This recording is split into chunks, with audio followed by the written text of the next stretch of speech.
சென்னையில் உள்ள நட்சத்திர ஓட்டல்களில் உச்சகட்ட பாதுகாப்பு கெடுபிடிகள் உள்ள நுங்கம்பாக்கம் தாஜ் கோரமண்டல் நட்சத்திர ஓட்டலில் நடந்த துப்பாக்கி மிரட்டல் சம்பவம் தொடர்பான விசாரணை பரபரப்பான கட்டத்தை எட்டியுள்ளது. புதன்கிழமை இரவு மதுபோதையில் இருந்த தன்னை மர்ம நபர் ஒருவர் துப்பாக்கி காட்டி மிரட்டியதாக அண்ணாநகர் தொழிலதிபர் ஹரிகிருஷ்ணா என்பவர் நுங்கம்பாக்கம் காவல் நிலையத்தில் புகார் அளித்திருந்தார்.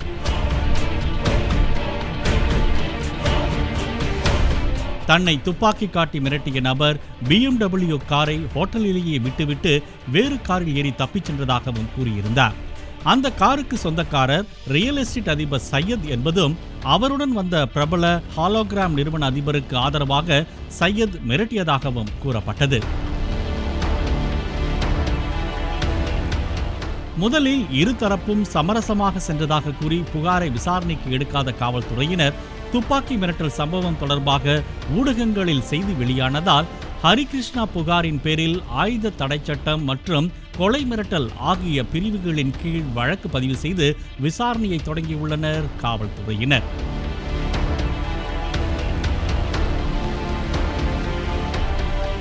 சையதிடம் துப்பாக்கி வைத்திருப்பதற்கான முறையான அனுமதி ஏதும் இல்லை என்பது தெரிய வந்துள்ளதாகவும், தான் மிதமிஞ்சிய போதையில் இருந்ததால் என்ன நடந்தது என்று தெரியவில்லை என்றும், துப்பாக்கி ஏதும் தான் எடுத்துச் செல்லவில்லை என்றும் காவல்துறையினரிடம் மறுத்துள்ளார் சையது. அதே நேரத்தில் அவருடன் சென்ற ஹாலோகிராம் தொழிலதிபரும் கூட்டாளிகளும் மது போதையில் இருந்ததால் தங்களுக்கும் ஏதும் தெரியாது என்று மறுத்துள்ளனர்.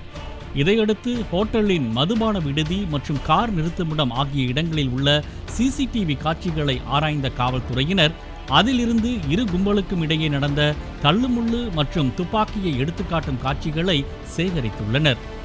அதன் அடிப்படையில் வழக்கு பதிவு செய்து விசாரணை நடத்தப்பட்டு வருவதாக தெரிவித்த காவல்துறையினர் சம்பவத்தை நேரில் பார்த்த சாட்சிகள் யாராவது இருக்கிறார்களா என்றும், துப்பாக்கியுடன் ஒருவரை உள்ளே அனுமதித்தது எப்படி என்றும் ஹோட்டலின் தனியார் பாதுகாப்பு நிறுவன ஊழியர்களை கேள்விகளால் துளைத்தெடுத்த காவல்துறையினர் சம்பவம் இரவு 11:42 நடந்ததாக ஹரிகிருஷ்ணா புகாரில் கூறியிருப்பதால் விதியை மீறி நள்ளிரவில் மதுபான விடுதி செயல்பட்டதா என்று ஹோட்டல் நிர்வாகத்தினரிடம் விசாரணை நடத்தியுள்ளனர்.